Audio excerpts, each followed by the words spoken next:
Mis hermanos, buenas tardes. Desde mi confinamiento les mando un fuerte abrazo. Qué alegría y qué privilegio poderlos acompañar en esta tarde, continuando con el estudio del libro de Juan desde el capítulo 2. Y hoy vamos a ver desde el versículo 13 hasta el 25, si el Señor así lo permite.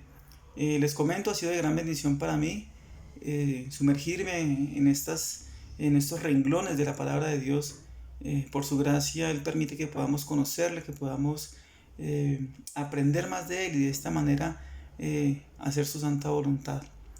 Mis hermanos, quisiera que colocáramos en las manos del Señor este tiempo tan valioso, este tiempo tan esperado por cada uno de nosotros para reunirnos, así sea de manera virtual, por estos medios. Vamos a orar, mis hermanos. Padre, delante de ti colocamos este tiempo, pidiéndote, mi Señor, que sea tu palabra la que nos oriente, la que nos guíe. Reconocemos que es tu palabra la que direcciona nuestras vidas, es el mapa, es la brújula que has colocado para que podamos conocerte, mi Señor. Bendice, Padre, nuestros corazones, ábrelos, mi Rey, y permite que tu mensaje no solamente llegue a nuestros corazones, sino que sea un mensaje lleno de bendición, un mensaje de exhortación y de edificación. También, Señor, te pedimos que podamos compartirlo con aquellas personas que no te conocen. Te pedimos, mi Señor, que coloques corazones preparados para poder llevar ese mensaje de salvación a tanta gente que no te conoce, mi Señor. Gracias, Padre, una vez más por este tiempo. Bendice, mi Señor, la vida de cada uno de mis hermanos que vamos a estar reunidos en esta tarde, mi Señor. Gracias, Padre, porque tu tiempo es perfecto y porque has permitido que seamos tus hijos. Te oramos, mi Señor, en el precioso nombre de tu Hijo Cristo Jesús. Amén. Bien, mis hermanos, sin más preámbulos, vamos a dar inicio al estudio del día de hoy. Quisiera que nos ubicáramos en el capítulo 2 del libro de Juan, desde el versículo 13. Es una porción que no es tan extensa, pero ya nos vamos a dar cuenta de las grandes bendiciones que tiene para nuestras vidas. Versículo 13 dice: estaba cerca la Pascua de los judíos y subió Jesús a Jerusalén y halló en el templo a los que vendían bueyes, ovejas y palomas y a los cambistas allí sentados. Y haciendo un azote de cuerdas echó fuera del templo a todos y las ovejas y los bueyes y esparció las monedas de los cambistas y volcó las mesas. Versículo 16. Y dijo a los que vendían palomas: quitad de aquí esto y no hagáis de la casa de mi padre casa de mercado. Entonces se acordaron sus discípulos que está escrito: el celo de tu casa me consume. Versículo 18. Y los judíos respondieron y le dijeron: ¿qué señal nos muestras ya que haces esto? Respondió Jesús y les dijo: destruid este templo y en 3 días lo levantaré. Dijeron luego los judíos: en 46 años fue edificado este templo, y tú en 3 días lo levantarás. Mas él hablaba del templo de su cuerpo. Por tanto, cuando resucitó de entre los muertos, sus discípulos se acordaron que había dicho esto, y creyeron la escritura y la palabra que Jesús había dicho. Versículo 23. Estando en Jerusalén en la fiesta de la Pascua, muchos creyeron en su nombre, viendo las señales que hacía. Pero Jesús mismo no se fiaba de ellos, porque conocía a todos y no tenía necesidad de que nadie le diese testimonio del hombre, pues él sabía lo que había en el hombre. Mis hermanos, para meternos un poco más, para poder entender un poco más ese tema, vamos a recordar el significado de la Pascua, por qué se celebraba y qué importancia tenía para el pueblo judío el celebrar esta fiesta. Para poder entender un poco más, cuando nos quede un poco más de tiempo, yo los invito para que vayamos al libro de Levítico, versículo 23, y ahí vamos a encontrar las indicaciones que el Señor le dio a Moisés con referente a todos los temas de estas fiestas santas. Encontramos en la palabra que la fiesta de la Pascua era una fiesta nacional que tenían todos los judíos. Cuando cada año los israelitas se dirigían a Jerusalén a celebrar la Pascua. Por medio de la Pascua recordaban que Dios había intervenido para librarlos de la esclavitud de Egipto y constituirlos en una nueva nación. Debido a su reiterada desobediencia y su rebeldía contra Dios, Dios permitió que una vez más este pueblo fuera cautivado, y en este caso fue por el Imperio Romano. Esas circunstancias había ayudado nuevamente en los corazones de los egipcios el anhelo de que llegara el Mesías que ellos sabían que se estaba profetizando desde la ley, desde el Antiguo Testamento, y querían que este Mesías llegara pronto para que los liberara de la esclavitud del Imperio Romano. Así que año tras año, o cuando los judíos volvían a Jerusalén para celebrar la Pascua, no solo recordaban lo que Dios había hecho por ellos cuando eran esclavos en Egipto, sino que también anhelaban la venida del Mesías para ser nuevamente libres, anhelaban la intervención divina de parte del Señor. Por otro lado, el hecho de que la Pascua fuera una de las fiestas nacionales a las que todo israelita está obligado a asistir, esa parte la encontramos en Deuteronomio 16:16.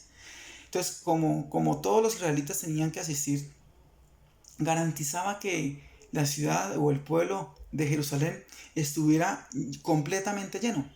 Era una fiesta, como lo encontramos en Deuteronomio 16:16, era una fiesta a la cual todos los hombres judíos estaban obligados a asistir. Entonces, más adelante vamos a ver que esto se convierte en una oportunidad para aquellas personas que estaban de alguna manera exhortando al pueblo judío para que llegaran a hacer las celebraciones de esta fiesta tan reconocida. Bien, mis hermanos, yo quisiera que recordáramos allá en el libro de Levítico, el capítulo 23, donde se mencionan algunas fiestas, o las fiestas, mejor, o las fiestas levíticas, unas fiestas santas. Encontramos la fiesta del sábado o día de reposo. Vamos a encontrarla en el versículo 1 al 4 del capítulo 23 del libro de Levíticos. Encontramos la fiesta de la Pascua, la fiesta de los panes sin levadura. Estas dos fiestas están muy ligadas, son casi que celebradas casi pues que de inmediato, una de seguida de la otra. La una fue pues porque el Señor no permitió que sus primogénitos fueran llevados por la muerte cuando fue la última plaga, ustedes recordarán. Y la fiesta de los panes sin levadura, que ya hace referencia a cuando el pueblo judío es completamente liberado de las garras de la esclavitud de los egipcios. También encontramos la fiesta de las primicias, la fiesta de Pentecostés, la fiesta de las trompetas, la fiesta del gran día de la expiación o del perdón, y la fiesta de los tabernáculos, también conocida como la fiesta de las enramadas o la fiesta de las cabañas. Estas fiestas, digamos que eran una sombra de lo que se venía en el Nuevo Testamento, en el Nuevo Pacto. Por ejemplo, la fiesta de la Pascua hace referencia a la crucifixión del Señor Jesucristo. La fiesta del pan sin levadura es la comunión y compañerismo que tenemos con Cristo a causa de su muerte. La fiesta de las primicias o de los primeros frutos hace referencia a la resurrección del Señor. La fiesta de Pentecostés ya la vemos, es como el comienzo de la iglesia. La fiesta de las trompetas, esa fiesta aún mantiene, pues porque no se ha dado cumplimiento, que es el retorno de Israel a su tierra. El gran día de la expiación es la obra de Cristo en la cruz por todos nosotros. Y la fiesta de los tabernáculos también está en el futuro y hace referencia a la época de Israel cuando ya esté en su tierra, cuando ya esa diáspora israelita ya sea cosa del pasado y nuevamente estén todos reunidos en la tierra que el Señor les había dado. Bien, mis hermanos, entonces vamos a dar inicio al estudio. Vamos a empezar con el versículo 13, vamos a recordarlo. Dice: estaba cerca la Pascua de los judíos y subió Jesús a Jerusalén. Mis hermanos, estamos aquí en este versículo y acá nos damos cuenta cómo el Evangelio de Juan utiliza o nos posiciona de una manera muy, muy precisa geográficamente. Primero vemos al Señor Jesús en Caná cuando hizo el milagro de convertir el agua en vino. Luego lo ubica en Capernaum. Para muchos es como el centro de operaciones del Señor. Allá Capernaum es muy conocida porque creyó mucha gente en el Señor Jesucristo. Y ahora lo ubica en Jerusalén, asistiendo a la fiesta de la Pascua.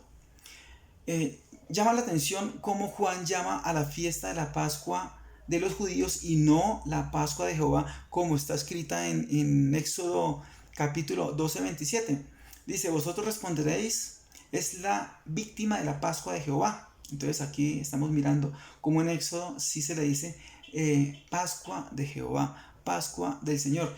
Eso nos da a entender que había pasado mucho tiempo y el pueblo judío estaba mirando o ya estaba viendo esas fiestas como algo mundano, como una tradición, como una liturgia más que cumplir, donde el propósito que el Señor les había dado para la celebración de esta fiesta santa, digamos que ya se había perdido.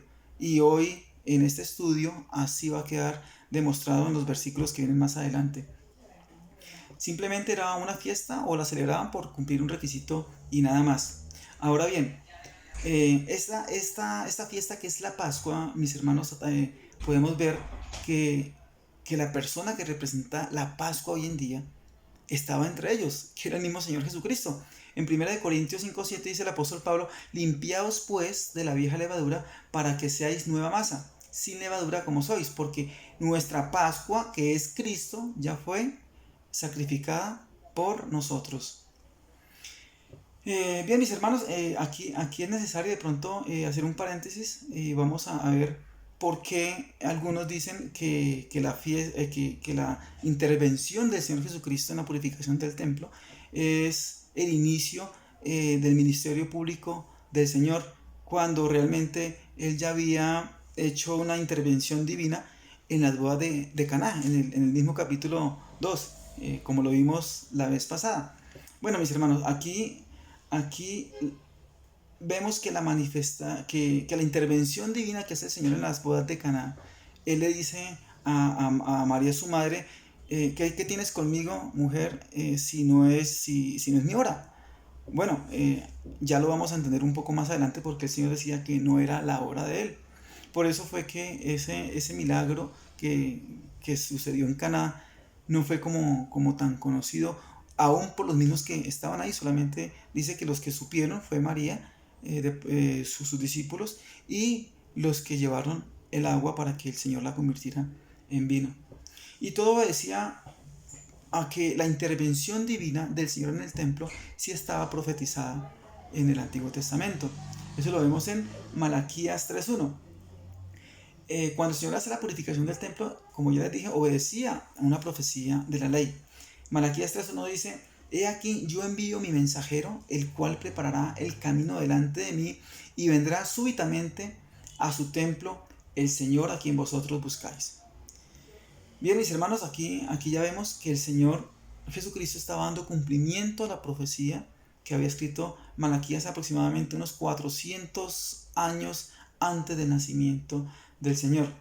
Pero entonces, cuando se habla acerca de la purificación del templo, que es lo que estamos viendo en este momento, podemos ver que el Señor purificó el templo no una, sino dos veces. La primera la hace en esta ocasión en el ministerio, en el inicio de su ministerio, y la segunda el Señor la hace al finalizar su ministerio, y es representada en la muerte y resurrección del Señor. Bien, mis hermanos, pasamos al versículo 14. Dice, y halló en el templo a los que vendían bueyes, ovejas y palomas, y a los cambistas allí sentados. Bien, mis hermanos, recordemos que para los diferentes sacrificios que en esos días se ofrecían allá en Jerusalén en la fiesta de la Pascua, las personas o los hombres que llegaban a participar de la Pascua tenían que llevar unos animales que cumplieran ciertas características. Entonces, si llevaban los animales de camino en ese tiempo, les iba a resultar supremamente difícil que los animalitos llegaran bien. Podían llegar cansados, podían llegar de pronto lastimados, o en el camino se les podría morir. Entonces, era mucho más fácil conseguir los animales en Jerusalén y sobre todo cerca o dentro del templo. Pero entonces también los podían comprar allí mismo fuera del templo, pero entonces al final digamos que les resultaba mucho más fácil y les garantizaba que esos animales no fueran a ser rechazados por los mismos sacerdotes. Entonces, a lo último, pues la gente prefería llegar hasta allá, llevar el dinero y comprarlos para hacer los sacrificios. comprar el animal en el mercado que los sacerdotes controlaban el templo. Recordemos que el templo era controlado por los sacerdotes, porque esto le garantizaba que el animal, si lo compraban allá, iba a ser realmente aceptado por los sacerdotes para que pudieran cumplir con el sacrificio los israelitas que fueran a participar de la Pascua. Claro está que también podían llevar sus propios animales, como ya lo dijimos, pero se exponían a que fueran rechazados por los mismos sacerdotes. Acá el tema que vamos a ver también es cómo los sacerdotes habían convertido en un negocio esta fiesta tan importante, que tenía mucho significado, como ya les decía al comienzo, porque era la sombra del Mesías profetizado en el Antiguo Testamento. Así que mucha gente, para ahorrarse molestias y disgustos, lo mejor era llevar dinero y los compraban allí.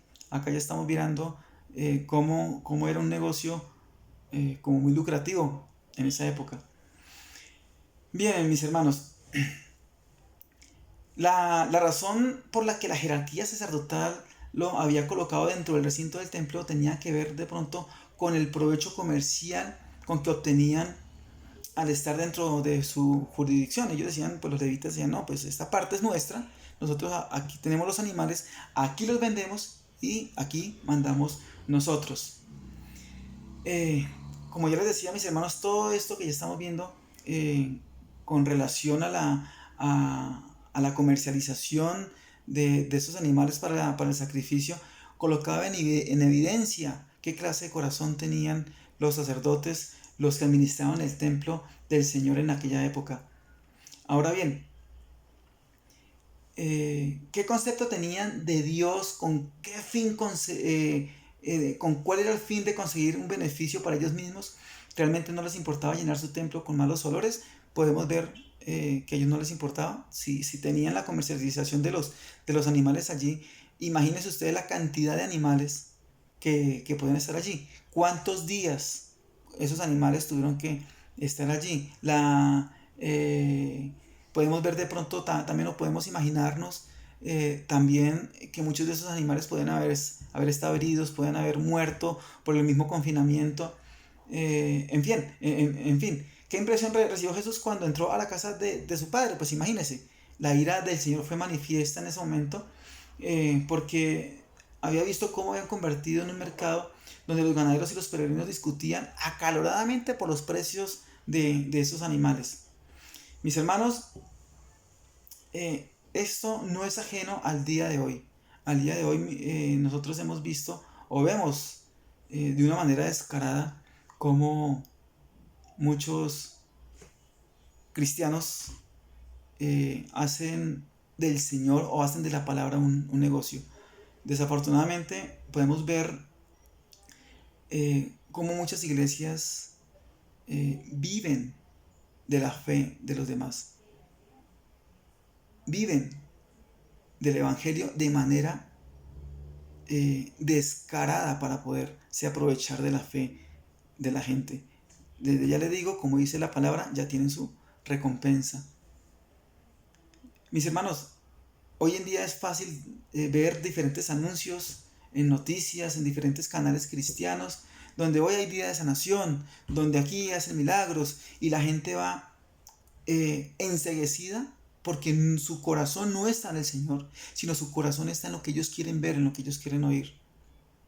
Dice el Señor por ahí en Juan 20:29, bienaventurados los que creen sin haber visto. El hombre quiere poder ver, quiere poder tocar para poder creer. Lo único que nosotros tenemos para poder creer es su palabra. El canon está completo. Ya no es necesario experimentar diferentes situaciones sobrenaturales como el Señor las permitió antes de que su canon fuera completado. Eso también ha llevado a que el nombre del cristianismo hoy en día por muchas personas sea pisoteado. Yo he escuchado por ahí comentarios debido a la situación por la que estamos pasando. ¿Dónde están los pastores que hacían milagros? ¿Dónde están los pastores que sanaban? ¿Dónde están? Mis hermanos, y eso es por culpa de aquellas personas que su corazón está lleno de ambición y que han querido utilizar una fachada para poder robar a mucha gente. Mis hermanos, el Señor nos ha cuidado de que caigamos en esas guerras. Gracias al Señor tenemos su palabra, gracias al Señor tenemos a su Santo Espíritu, que es el que nos guía, y podemos llevar un evangelio puro, un evangelio como en el que hemos creído. Bien, mis hermanos, vamos a hablar un poco acerca de los cambistas. Dice el mismo versículo, si los cambistas estaban allí sentados. Para poder entender qué juego jugaban esos cambistas, es necesario recordar que allá también había una especie como de divisas, porque en toda la región se utilizaba la moneda romana. ¿Se acuerdan? Por ejemplo, cuando el Señor Jesús dijo, tráeme una moneda de quién es la cara, ¿no? Que es del César. Esa moneda era romana y era la que se utilizaba en todo el pueblo de Israel. Pero en el templo solamente se utilizaba la moneda judía por los sacerdotes. Entonces los cambistas estaban allí y ellos hacían el cambio de la moneda romana a la moneda judía. Entonces imagínense, también había otro negocio ahí. Había otro negocio. Entonces, acá vemos cómo los cambistas también cobraban su comisión por la operación del cambio que ellos hacían, dando lugar así al abuso. ¿Y qué duda cabe? Que la jerarquía sacerdotal también tenía participación en ese tipo de cambio, porque, como lo decimos hoy en día, tenían también su propia tajada, el CBY. Ese CBY es como bastante antiguo, como nos damos cuenta. Por mano de estos cambistas pasaban grandes cantidades de dinero que los fieles traían como ofrendas voluntarias, diezmos o impuestos del templo. Podemos decir que tanto los cambistas como los sacerdotes tenían un negocio redondo. Bien, mis hermanos, vamos a pasar al versículo 15. Dice, y haciendo un azote de cuerdas echó fuera del templo a todos, y las ovejas y los bueyes, y esparció las monedas de los cambistas, y volcó las mesas. En realidad aquí vemos el Señor utilizando fuerza humana, aunque si Él quisiera utilizar su fuerza divina, pues así lo podía hacer. Pero podemos ver que Él lo hizo, por un lado, como un acto mesiánico de carácter público que le servía para demostrar su autoridad en el templo. Se trataba de la casa de su padre y tenía todo el derecho hacerlo.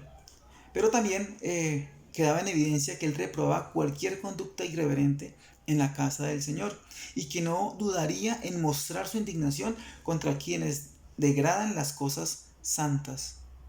Mis hermanos, tú tienes rechazo por las cosas que agradan o que agreden a las cosas santas del Señor.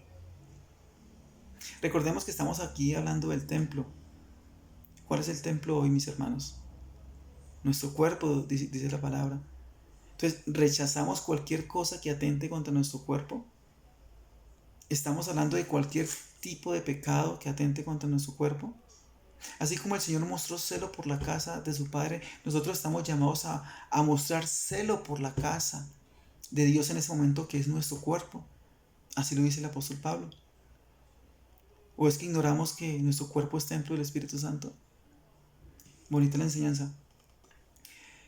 Bien, mis hermanos, todo esto está en perfecta armonía con su naturaleza y carácter, ya que donde Él esté revelará la santidad que produce la limpieza. Eso es la enseñanza que vemos cuando el Señor llega y saca los bueyes y coge un azote y saca a rejo, podríamos decir, a aquellos vividores de la fe. Versículo 16. Y dijo a los que vendían palomas, quitad de aquí esto y no hagáis de la casa de mi padre casa de mercado. Mientras que para Cristo era la casa de su padre, para la casta sacerdotal de esa época, era una casa de mercado. Era una casa donde podían llenarse sus bolsillos a punto de dinero, manipulando la fe de aquellas personas, donde muy seguramente habían personas que no se prestaban para eso, pero creería yo pues que en su momento eran minorías. Ojalá que nosotros seamos parte de la minoría que está señalando aquí la palabra del Señor. Como ya lo vimos, mis hermanos, seguramente había un resto fiel de israelitas, algún remanente que hacían uso digno del templo y sus ritos, pero lo que prevalecía en ellos en aquellos días era la actitud de los sacerdotes. O sea, era de más impacto la actitud que tenían aquellos sacerdotes por hacer sacrilegio con la casa del Señor, que dejaba en un rincón de pronto aquellas personas que sí buscaban cómo agradar a Dios por medio de esta fiesta santa, por medio de los sacrificios que el Señor había ordenado desde el libro de Levítico capítulo 23. Bien, aquí vamos a hacer vamos a recordar cómo el templo que hoy se conoce como la casa del Señor, que es nuestro cuerpo, cómo da inicio desde el Antiguo Testamento. Recordemos que es Moisés quien recibe la orden de parte del Señor, allá en Éxodo 40, versículo 2, en hacer el tabernáculo. Moisés es quien recibe las instrucciones de parte del Señor de hacer el tabernáculo. Más adelante vemos que el tabernáculo se convierte en el templo. Esa orden, esas instrucciones las recibe Salomón en construir el templo. Eso lo encontramos en Primera de Reyes, capítulo 6, versículo 1. Y hoy en día, como ya lo hemos visto, ese templo ya no es de piedra, sino es el cuerpo del creyente. Y es el Espíritu Santo el que convierte a los creyentes en el templo del Señor. Eso lo encontramos en 1 Corintios 3:16, aunque hay muchos otros versículos que así lo sustentan. Mis hermanos, vamos a pasar al versículo 17. Dice: entonces se acordaron sus discípulos de lo que está escrito: el celo de tu casa me consume. El celo de tu casa me consume. La actitud de Jesús trajo a la memoria de los discípulos una antigua porción del Salmo. Aquí es citado el Salmo 69, versículo 9. Ese es un salmo que es mesiánico, que habla acerca del Señor. Y nos damos cuenta cómo el Señor estaba cumpliendo las profecías del Antiguo Testamento. El Antiguo Testamento, mis hermanos, habla del protagonista, que es el Señor Jesucristo. Desde Génesis hasta el Apocalipsis vemos la participación del Señor Jesucristo en toda la Escritura. Y en este caso, en este versículo, del versículo 17 que estamos estudiando, hace referencia al Salmo 69, versículo 9. Los salmos más citados en el Nuevo Testamento, vale la pena recordarlos, empezando con el Salmo 22, es el más citado porque ese salmo habla acerca del sufrimiento del Señor Jesucristo. Sigue el Salmo 69, o en segundo lugar, que es el que habla acerca de esta porción, entre otras, pero he citado ese salmo acá para hacer referencia a lo que el Señor estaba cumpliendo. Pero también está el Salmo 89, el Salmo 110 y el Salmo 118. Ese es en el orden los salmos más citados en el Nuevo Testamento. Pasamos al versículo 18, mis hermanos. Dice: y los judíos respondieron y le dijeron: ¿qué señal nos muestras ya que haces esto? Hoy podemos ver ese tipo de reacción, encerrándolo en una frase que es muy común: tras de ladrones, bufones. Tras de que estaban haciendo algo completamente inadecuado, algo que iba contrario a los mandatos divinos, algo que se estaba convirtiendo en un sacrilegio, salen a responder: bueno, pero ¿por qué nos haces esto? Yo me imagino de pronto al Señor Jesucristo con un malestar, que mucha gente prefirió quedarse y simplemente lo que hizo fue preguntarle: ¿por qué hace esto? Y nada más. Ellos en su corazón sabían que estaban haciendo lo que no le agradaba al Señor. Pero también en ese mismo momento estarían pensando: oiga, pero la cantidad de negocios que se nos van a ir abajo. Algo similar le pasó al apóstol Pablo cuando por allá en el Nuevo Testamento habló acerca de que ya no era necesario tener ningún tipo de religiosidad, pues porque el Señor se había revelado era a través del Señor Jesucristo. Entonces aquellos griegos o esta costumbre griega se les fue encima porque se les estaba cayendo el negocio con su diosa Diana, porque vendían amuleticos, porque vendían... Mis hermanos, eso no está lejos de la realidad hoy en día. No vemos en esta gente el arrepentimiento del sacrilegio que estaban cometiendo, sino el descaro de los mercaderes. El desconocimiento o desvío de sus ojos ante Dios no les importó, porque les importaba mucho más el dinero. Para ellos era algo normal. Para ellos era algo normal hacer todo ese tipo de cosas que ofendían al Señor. Hasta que llegó el Señor Jesucristo y los reprendió. Mis hermanos, aquí también podemos sacar otras enseñanzas que nos tocan a todos. Una de ellas es que la palabra nos habla y nos previene acerca de la avaricia. Nos habla de que debemos tener contentamiento y no vayamos a caer como cayeron aquellos judíos que conocían la ley, que habían escuchado hablar de los profetas, pero que estaban completamente desviados.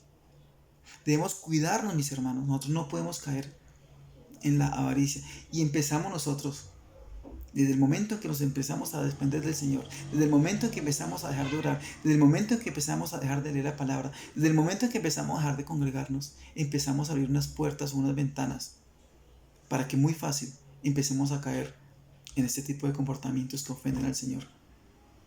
El Señor nos habla acerca del contentamiento sin avaricia. Eso lo encontramos en Hebreos 13:5. Dice: sean vuestras costumbres sin avaricia, contentos con lo que tenéis. Porque Él dijo: no te desampararé ni te dejaré. También nos habla acerca de que el amor al dinero es perdición. Eso lo encontramos en varios versículos. Entre ellos está 1 Timoteo 6:10. Dice: porque la raíz de todos los males es el amor al dinero, el cual, codiciando algunos, se extraviaron de la fe y fueron traspasados de muchos dolores. Mis hermanos, la falta de contentamiento nos lleva a la murmuración. Cuando nosotros no tenemos el contentamiento, cuando empezamos a abrir esas ventanas, cuando empezamos de pronto a dejarnos llevar por la rabia, por el momento, mire lo que está pasando hoy en día, mis hermanos. Y en eso nosotros debemos tener muchísimo cuidado. El Señor nos manda a que tengamos contentamiento. Si no lo tenemos, damos pie a la murmuración. Y la murmuración es un pecado. Y en estos tiempos tan difíciles, si no nos cuidamos, en cualquier momento vamos a resultar envueltos en tipo de conversaciones que nos hacen sino murmurar. Desafortunadamente, mis hermanos, las cosas pues no están fáciles, pero no podemos estar cayendo en la participación de empezar a hablar mal de los gobernantes, empezar a hablar mal de aquel tiene, pues de que yo no tengo. Eso no puede ir con nosotros. Eso es común en el mundo. Y nosotros eso no puede existir. Y si alguno de nosotros ha sentido de pronto ese tipo de sentimientos, hermanos, caigamos de rodillas y pidámosles perdón al Señor. Porque el Señor nos dice que nuestra dependencia es de Él. Nuestra dependencia es del Señor. El Salmo 121, del versículo 1 al versículo 2 dice: alzaré mis ojos a los montes, ¿de dónde vendrá mi socorro? Dice el salmista: mi socorro viene de Jehová.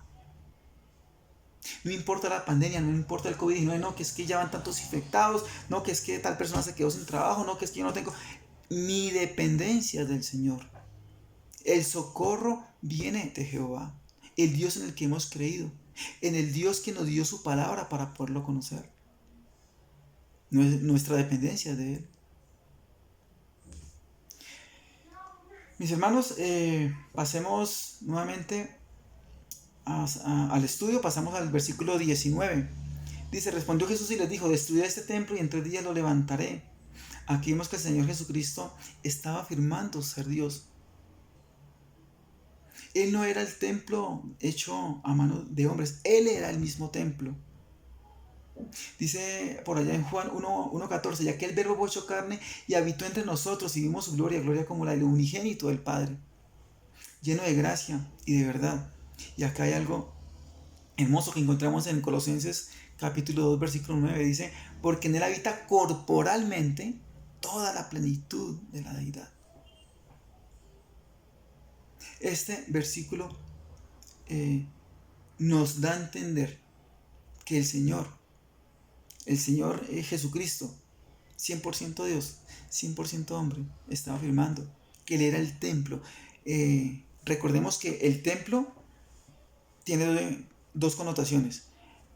La primera, el templo, cuando decimos templo, podemos referirnos a toda la estructura del templo, desde el frente hasta la parte trasera, por los lados derecho, por el lado izquierdo, arriba, abajo. Ese es el templo. Pero había un lugar especial en el templo. En el tabernáculo se conocía como el lugar santísimo. Y ese lugar santísimo también estaba en el templo. Bueno, el Señor era aquel lugar santísimo del templo. Bien, versículo 20. dijeron luego los judíos, en 46 años fue edificado este templo y tú en 3 días lo levantarás. Mis hermanos, acá sabemos que el Señor no estaba haciendo referencia a la piedra, a las paredes, estaba hablando era acerca de su cuerpo. Ese templo de piedra era el que Herodes estaba construyendo y que ya llevaba 46 años en construcción. El Señor se estaba refiriendo directamente a su cuerpo que iba a ser crucificado, que iba a ser, que iba a morir, pero que también iba a ser sepultado, pero que al tercer día iba a resucitar para darnos vida eterna a todo el que en él cree. En el versículo 14 y 15, si nos volvemos un poquitico más atrás, vamos a ver dos palabritas en griego que son muy importantes y que es necesario que la tengamos en cuenta. Cuando se habla en el versículo 14 y 15 de la palabra templo, en griego quiere decir hierón, que eso se refiere, como ya lo decíamos, al templo en conjunto. El Señor Jesucristo purifica, lo que el Señor Jesucristo purifica es el santuario interior del templo y es mencionada con la palabra griega naos, que hace referencia al lugar santo de aquel templo. Y eso lo encontramos en el versículo 19 y el versículo 20. Son dos términos que hablan de templo, pero que su significado es diferente. El uno se hace referencia al templo general y el otro hace referencia, podríamos decirlo, que al lugar santísimo del templo, donde estaba la presencia de Dios, como lo encontramos en el Antiguo Testamento. Mire lo que nos dice 1 Corintios 6:19. ¿O ignoráis que vuestro cuerpo es templo del Espíritu Santo, el cual está en vosotros, el cual tenéis de Dios, y que no sois vuestros? Mis hermanos, hoy en día el templo de Dios es el cuerpo del creyente. Por eso es que estamos nosotros llamados, como lo dice Romanos 12:1, a hacer sacrificio vivo, pero con nuestros cuerpos delante de Dios para que suba como olor fragante. Lo que el apóstol Pablo está diciendo es que nos apartemos del pecado, que santifiquemos el nombre del Señor con todo lo que nosotros hagamos. Bien, mis hermanos, como seguimos estudiando, pasamos al versículo 21, dice, mas él hablaba del templo de su cuerpo. Cuando el Señor dice que levantaría el templo de su cuerpo, la palabra que usó era egeiro, que hace referencia a levantar, a despertar. Ese mismo término lo utilizó cuando fue la resurrección de Lázaro o cuando el Señor va y resucita a la hija de Jairo. En Hechos 13:30 dice, mas Dios le levantó de los muertos. Mas Dios le levantó de los muertos. Donde se refiere el apóstol Pablo, hablando allá en Antioquía de Pisidia, también utiliza ese mismo término, egeiro, haciendo referencia a la resurrección de Cristo y a la resurrección de los creyentes. Versículo 22. Por tanto, cuando resucitó entre los muertos, sus discípulos se acordaron que había dicho esto y creyeron en la escritura y la palabra que el Señor había dicho. Pasamos al versículo 23. Estando en Jerusalén en la fiesta de la Pascua, muchos creyeron en su nombre, viendo las señales que hacía. Acá vemos personas que se dejan llevar solamente por lo que ven. Solamente van a que sus ojos sean impresionados, pero su corazón está lejos del Señor. Aquí vemos personas que van hoy en día a diferentes iglesias, a que les hablen de profecía, a que les hablen que van a tener casa, carro y beca, a que si dan tanto Dios les va a multiplicar, pero su corazón está lejos del Señor. Versículo 24. Pero Jesús mismo no se fiaba de ellos porque conocía a todos y no tenía necesidad de que nadie le diese testimonio del hombre, pues él sabía lo que había en el hombre. La fe de ellos no era una fe genuina, mis hermanos, no era una fe salvífica. La fe salvífica tiene que ser acompañada por un comportamiento que es el que Dios espera de nosotros, que todos los días lleguemos a Él con un corazón rendido, que todos los días lleguemos a Él buscando la comunión que hay de Padre a Hijo. Pero también por otro lado vemos la omnisciencia del Señor Jesucristo. Vemos la deidad representada en este versículo porque Él sabía y conocía los corazones de aquellas personas. Por eso decía que no se fiaba de ellos. Mis hermanos, hasta aquí va el estudio de hoy. Es un placer, es muy gratificante poderlos acompañar. Pero antes de terminar, yo quisiera que nos hiciéramos las siguientes preguntas. Cuando decimos que creemos en el Señor, ¿realmente a qué nos referimos? ¿Realmente creemos en las verdades del Evangelio? ¿La fe que tienes es porque crees que Él realmente murió por tus pecados y lo ves como la única esperanza que debes tener para entrar a la presencia de Dios? Preguntémonos eso, mis hermanos. Y si es así, démosle gracias al Señor, porque hoy nos damos cuenta de dónde Él nos ha sacado. Vamos a orar. Padre del cielo, gracias mi Señor por tu palabra, porque es viva, porque es eficaz. Gracias a Dios porque en ella también encontramos aliento y encontramos, mi Señor, dirección para nuestras vidas. Gracias, Padre, por mis hermanos que están en casa en este momento. Gracias a Dios por el tiempo que has permitido que tengamos en comunión también. Delante de ti, mi Señor, colocamos nuestras vidas, anhelando, mi Rey, que cada día lleguemos más a parecernos más a ti, mi Señor. Gracias, Padre, por tu palabra. Gracias, Padre, por este tiempo. Gracias, Padre, porque somos tus hijos. En el nombre de Cristo Jesús, Señor, oramos. Amén. Un abrazo, mis hermanos.